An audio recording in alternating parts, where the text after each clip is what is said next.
Serial Kumkum Bhagya में finally Sonalika को मिलने वाला है मुंह तोड़ जवाब। जहां पर एक तरफ तो अब शिवांश ने डाइवोर्स के लिए डॉक्यूमेंट साइन कर दिए थे और सब कुछ अच्छी तरीके से प्रोसेस हो रहा था, लेकिन प्रार्थना की घर वापसी की वजह से अब सब कुछ बदलता हुआ नजर आने वाला है। जहां पर शिवांश के सामने उन्होंने ये तो शो कर दिया है कि प्रार्थना जो है वो पैसे की भूखी है, लेकिन अब प्रार्थना इस घर में टिक चुकी है और इनफैक्ट प्रार्थना अब शिवांश के बेडरूम में रुकने वाली है। लेकिन अब आपको बता दें कि आगे आने वाले एपिसोड में हम सब ये देखने वाले हैं कि अब शिवांश और प्रार्थना के बीच में जो गलतफहमियां हैं वो मिटती हुई नजर आएंगी और दोनों के बीच में नजदीकियां बढ़ती हुई नजर आएंगी। अब लेकिन यहाँ पर अब प्रार्थना के ऊपर हमला करने के लिए सोनालिका भी एक बड़ा प्लान बना रही है और खतरनाक प्लान बना रही है।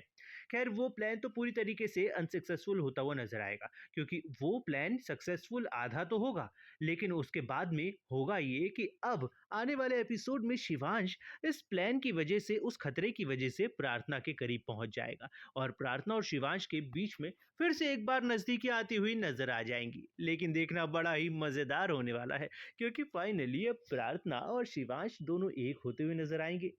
भले ही ऐसा हो कि अब शो ऑफ एयर होने की खबरें आ रही हों, लेकिन फिलहाल अब पॉजिटिविटी जीतती हुई और नेगेटिविटी हारती हुई नजर आ रही है। इस चीज की तो कम से कम खुशी है। लेकिन सोनालिका को लेकर अब शिवांश एक बहुत बड़ा फैसला आगे आने वाले एपिसोड्स में लेता हुआ नजर आएगा, जहां पर वो लोग सब शादी की तैयारियां करने में जुटे हुए हैं। वहीं पर इस शादी को कैंसिल करता हुआ अब शिवांश नजर आने वाला है, क्योंकि अब ये जो डाइवोर्स है ये डाइवोर्स हो जाएगा पेंडिंग। अब ये डाइवोर्स होने नहीं वाला है, तो जब तक डाइवोर्स नहीं होगा जब तक शादी भी नहीं हो सकती। अब किसी भी कीमत पर शिवांश इस शादी को नहीं करने वाला है। लेकिन फिलहाल अब शिवांश को हो जाएगा प्रार्थना के ऊपर शक कि कहीं ऐसा तो नहीं है कि ये नाटक कर रही है और किसी और की बातों में आकर कोई प्लान को आगाज दे रही है।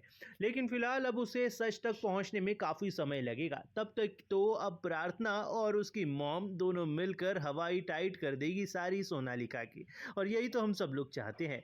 लेकिन आप लोग बताइए कि आपको क्या लगता है आगे क्या होना चाहिए? क्या सोनालिका को घर से बाहर निकाल देना चाहिए या फिर इसी घर में रखकर उसे टॉर्चर करना चाहिए? अपनी राय आप कमेंट में जरूर बताइए। अब देखते रहिए हमारे साथ में सीरियल कुमकुम भाग्य।